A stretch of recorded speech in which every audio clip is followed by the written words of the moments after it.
Hello and welcome to another instalment of our occasional podcast called I Wish I Hadn't. I'm Dave Hill. And I'm John Wyatt. As you can tell from our names, David and Jonathan, we were born in the 1950s, so we've had many years to accumulate embarrassing moments which we now feel happy to share. The dictionary defines regret as a sorrowful remembrance, a sense of loss. But we're not in the business of sorrow and loss here. We're dealing with those things in life that we might wish had been otherwise, but which we're now prepared to own up to. To see the funny side of a terrible haircut, that embarrassing crush you had in school, the film you wish you'd never seen, the 8 rum and blacks you sicked up in your mum's car. This week's walk through the elastoplast-infested footbath of shame involves consumption. Consumption? What, you mean the nasty ailment with lots of phlegm? Of course, yes. Okay. Yeah. How often we both suffered from consumption in our lives. Indeed. And all the funny stories involved Yes, with it. yes. Yeah. I'm sure you really mean eating and drinking, don't you, John? I do mean eating and drinking and anything else that you take into your body through your mouth. Right. Mm. I think we need to hear from you, John, as to probably, well, let's see, if we're talking about consumption, one of the most disgusting things you've ever eaten. I have eaten quite a lot of disgusting things, actually. But I think particularly when you struggle in another country, you order something because you often don't know what's on the menu. And the one I think that was probably one of my most unpleasant culinary experiences was in France with my parents. I was about sort of 18. And we were at a French restaurant and saw on the menu something called andouillette. Andouillette. Andouillette. And we didn't know what that was. We had a French dictionary, so we looked up andouillette, and it gave the definition of sausages. Yes. You can't go wrong with a sausage. Yeah, absolutely. A sausage is your friend. Really. Sausages are great, aren't they? Exactly. Yes. Yeah. So we ordered. My dad and I both ordered andouillette, and they came and they were. I think. Do you remember you used to get foot-long sausages? Yes. In pubs. They Yes. Sort of rather phallic-looking. Well, you had a foot-long penis. Oh, yes, yeah.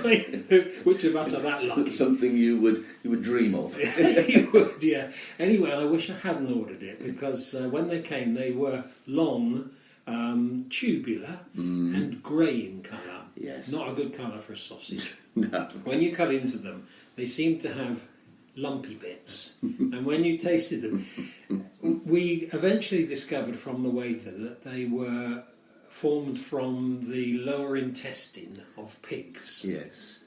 So it was like eating a sort of a compound of gristle and bone and bits of fur. And did these wonderful sausages have any particular aroma to them at all? Not that I remember, but I think it was one of the few times in my life when I haven't been able to finish a sausage. Yes. And I think my dad was equally disgusted. So, absolutely. So that wasn't a success. Yeah. Well, I mean, interestingly, talking of things that you eat and were horrified by, when I was living in America, the people who lived over the gulch from us, because it was a gulch. A gulch?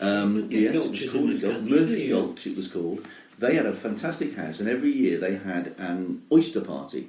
Uh-huh. And at this oyster party, we were invited to it, and they were told that you could have the oysters raw.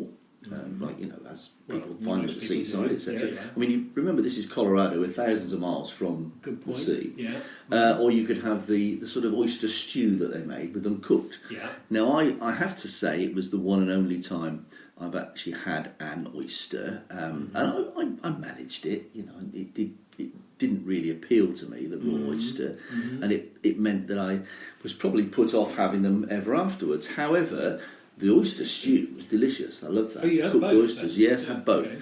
But at some point during the evening, when a few beers had been partaken of, one of the family said, "Of course, we have got the other sort of oysters here that you may be interested in. We call them prairie oysters." That's right. And yes, of I course, know. you're ahead of me. Did you now. know what they were? I didn't know what they were. No, Okay. I suppose in my innocent way, I assumed that somewhere in Colorado there was a stream where these on the prairie, where cowboys rode by and they could see the lovely little oysters in there in the water forming, and thought, these will make something interesting. A long way from the sea, but long way from the sea, but they're obviously that sort of food stuff.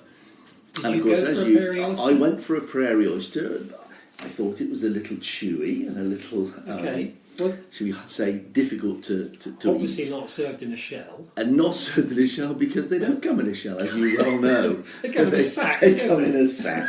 And unfortunately, it sort of added to my lack of wanting to ever again have anything that was known as an oyster. I'm not surprised. Were you told when you'd eaten it? Once I'd eaten it, I was told of its provenance, shall we say. Yeah. Did it make you ill? It didn't make me throw up or be ill, but it did make me feel quite nauseous for some time afterwards. Right, I don't think I would do that, definitely. Yeah. I mean, I've had food poisoning from eating things. Yes. I can remember having food poisoning from eating a pie, and I was actually working in the post office, and I knew I was just about to throw up. I was serving a customer, I was on my own there, and I thought, am I going to throw up before he leaves? And luckily I managed to sort of contain myself and then dash out to the back and throw up, but I've got images now of this poor person withdrawing his pension money from you, covered with little bits of carrot and other rather unpleasant things I know, on it. yeah. Well, there's a story that Emily tells about when she was from drinking. She was, I think it was the New Year's Eve, and she was crossing the road on a pedestrian crossing. Halfway across, realised she's going to have to be sick, so turned to be sick and threw up all over the bonnet of the car that had stopped her. Not, generally you wave to say thank you, don't you? But, well, I mean, on that lovely subject of throwing up, one of our favourite stories involves a friend of ours who was on a coach trip to Blackpool and had probably a little bit too much to drink on the way and was feeling ill. Was sat on the coach. Had to endure the coach journey until it had parked, all the time thinking, I'm about to be sick. And as they parked the coach, he saw that the public toilets were just across the car park, ran off the coach, ran into the public toilets, burst open one of the doors and threw up into what he assumed would just be the empty porcelain bowl, only to find that some poor chap was sitting there with his trousers round his ankles and suddenly had a lapful of this person's vomit. Lovely. He looked at him, slammed the door shut again and ran off. Yeah. Never to see him again. So I would have done exactly the same. Just imagine being that man thinking... If that man tells that story, I wish I hadn't been sitting on a loo. I wish I hadn't gone to a loo in Blackpool. Exactly. Yeah, absolutely, yeah. I'm sure it would have been. Well, of course, drinking causes all sorts of problems as a consequence. Yes, it does. Doesn't it? I mean, I haven't been sick from drink for many, many years, but it happens a lot when you're young. Yes, it does. I was actually pretty good at disguising, because I can remember being at parties when I would, be sick, go off and be sick, and then go back and carry on. But one of the consequences of drinking when we were younger was van walking. Van walking. Do you remember van walking? I'd forgotten van walking. Yes, it is something I'm ashamed of. I have to say, it seemed fun at the time. I rather wish I hadn't done it, because I'm sure there are people out there who probably owned cars that discovered. I mean, well, to explain it, of course, I decided that if I was walking along, you were the one who did it in the road just off the pavement, because there was a group of us, that if there was a car parked there, that I wasn't going to veer from my course and rejoin everyone else on the pavement. I was just going to hop up on the bonnet, over the roof and down the other side, which I remember thinking was hilarious at the time. It was funny, I've got to say. I mean, your triumph was in a car park in Dorchester where you actually van walked over a library van. Over a library van. Yeah. That was the summit. That was quite big. It was tall. High. Yeah, I don't know how you got down off the back. But we always used to say, didn't we, that someone will come out to get in their car the next morning and they'll look on their roof and there'll be a set of footprints going across it one way only. That's right. And be amazed and think, well, how on earth that got there? Not little knowing it was us. You were fairly slight in those days, so I don't think you probably dented anybody's bonnet. No, I don't think. Although having said that, when you see the old cars, the metal that their bonnets and things are made of is pretty thin. Yeah, I don't remember any strong as some, but no, I don't think we actually dented anything. No. I don't think so. It was very entertaining. Do you remember?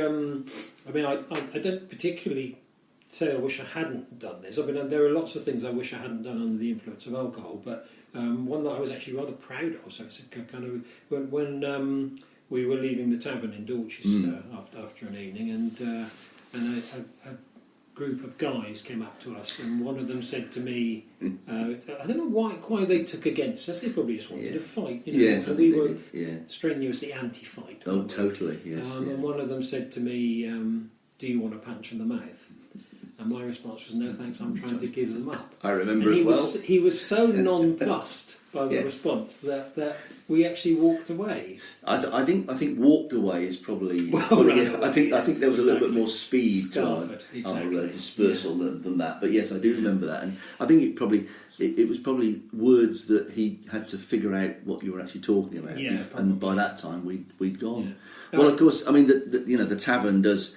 When it comes to drink and being ill, the tavern does feature heavily in my past. You used to drink rum and black. Rum and black, yes. And I used to hope, basically, that by the time the evening had ended, I'd spent enough time in the horrendously filthy toilets, getting rid of the rum and black and painting the inside of the bowl purple. But you often didn't, I often didn't, I can think of one particular instance, driving home. Was it Tony's car? It was Tony's car. In fact, it was more than once, John.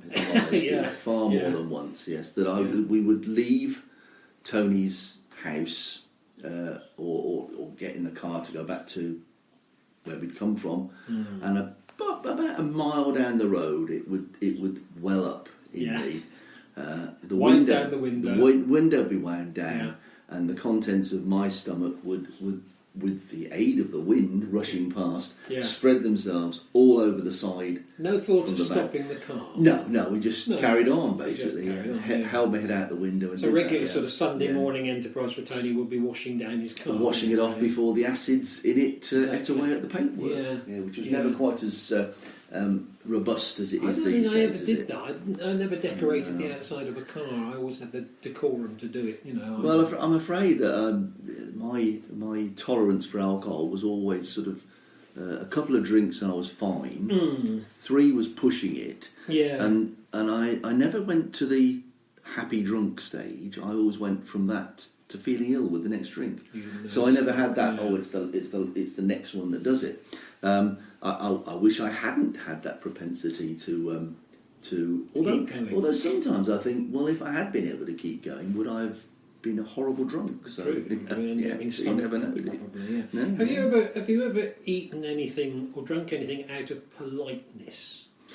You didn't really want to, because I can remember going for tea with, I think, probably elderly relatives, and you were served tea in crockery that plainly had not been washed properly. Yes. You wondered quite, what I mean, and yet you have to plug on with it, don't you? Really, out of politeness, out of courtesy. Yeah.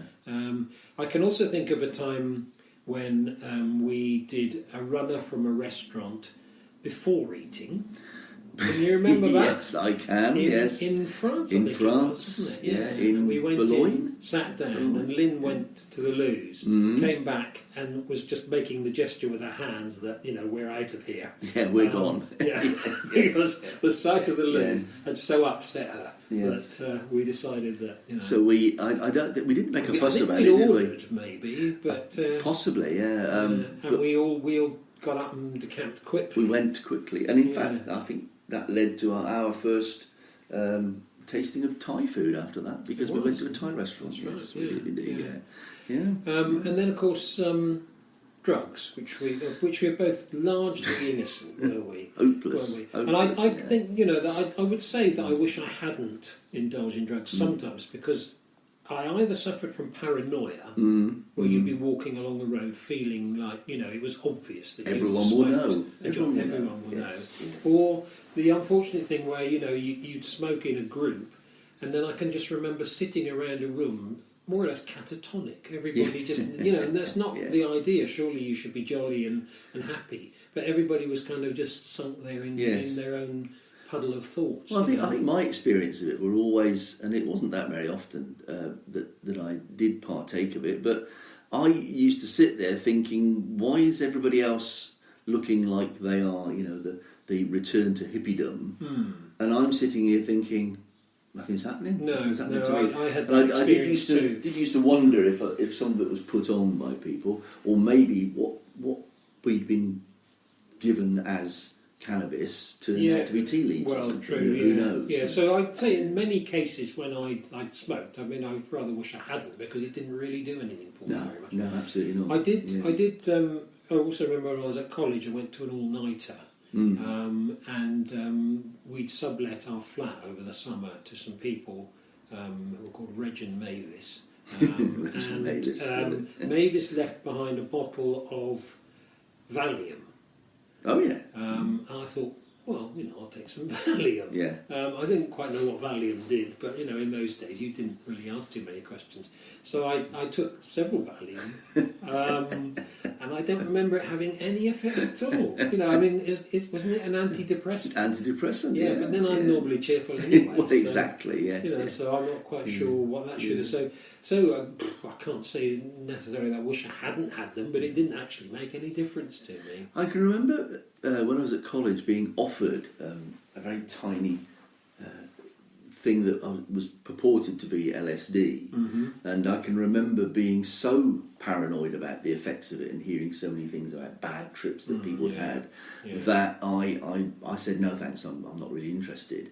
And I sometimes wish I hadn't refused it, just to have experience and seen. But then again, I'm often happy that I didn't, because what if I had been one of these people who it really affects badly? Sure, I think that's probably true of both of us. We're essentially cautious people, and I'd say I wish I hadn't refused the chance to have speed or something that I could have tried and was offered. And refused. Oh yeah. So I would say, I wish I hadn't been quite so cautious, because I probably because you look back and you think to yourself now, well, I probably wouldn't even dream of trying it now. No, it was offered, but no. yeah. But no, I remember going back to alcohol, of course, as well. That when I was at college, and we used to have what they called the free cider discos, and basically you paid. I think the punters, shall we say, paid.